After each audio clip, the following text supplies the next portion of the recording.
An average of 60 million people die worldwide. Over half of those deaths can be attributed to 10 leading causes, and 7 out of 10 of those causes are non-communicable disease. Cancer is placed second with an estimated 1.9 million of cancer deaths are by tracheal, bronchus, and lung cancer.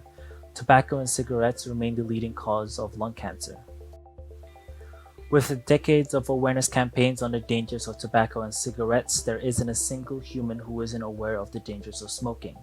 You'll be able to see these warning labels on almost all tobacco products. These labels show the effect of tobacco but does not inform how tobacco and cigarette harm the body and cause cancer. People who smoke cigarettes are 15 to 30 times more likely to get and die from lung cancer, and the main culprit are carcinogens. Carcinogens are simply any substances that promote the formation of cancer. Tobacco contains 60 well-established carcinogens such as polycyclic aromatic hydrocarbons, aldehydes, and aromatic amines, to name a few.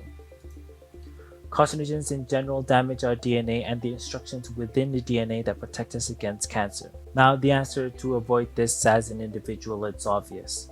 Avoid and stop smoking. Just after 20 minutes after your last cigarette, your blood pressure and pulse will begin to return to normal. 5 years later, your risk of dying due to lung cancer is nearly half of when you smoked. 10 years later, your risk of dying due to lung cancer is decreased to that of a non-smoker. Now, I'd be remiss not to address the fact that tobacco and cigarettes contain nicotine, a highly addictive drug that causes your brain to release dopamine and reinforces the usage of tobacco. Displayed on the screen right now are hotlines and services within Malaysia and Australia that can provide information and counseling on how to stop smoking. The journey to quit smoking is most definitely not easy, but you certainly don't have to do it alone.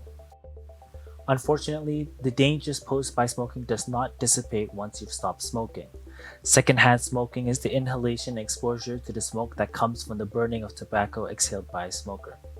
Secondhand smoke causes lung cancer in people who have never smoked. Even brief secondhand smoke exposure can damage cells and increase the risk of developing lung cancer by 20 to 30%. This highlights the need for initiatives and legislative control measures to reduce and prevent the dangers of smoking and secondhand smoke.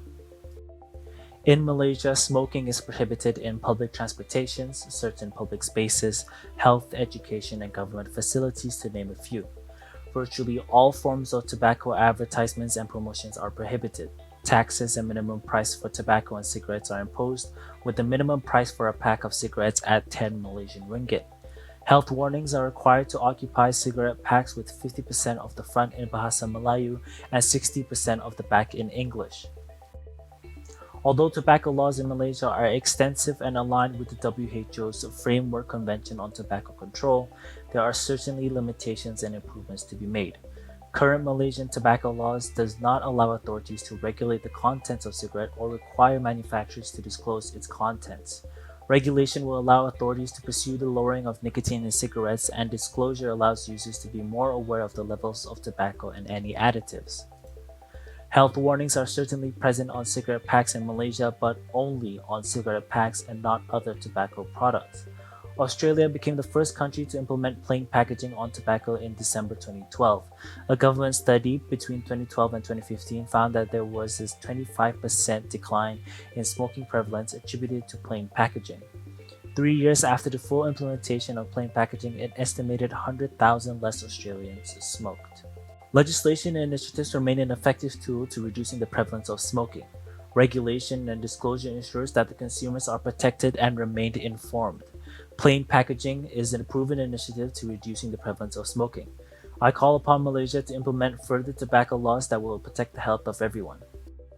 I would like to end with another reminder that tobacco and cigarettes contain nicotine, a highly addictive drug. Although legislation is a top-down approach at addressing the dangers of tobacco, the change begins with you. In the spirit of the recent Mental Health Day, I would like to reassure you that there is absolutely no shame in seeking support to stop smoking. The journey to stop smoking is tough and long, but it's a journey worth pursuing for yourself and the people around you. And if you are on the journey to stop smoking, I wish you luck.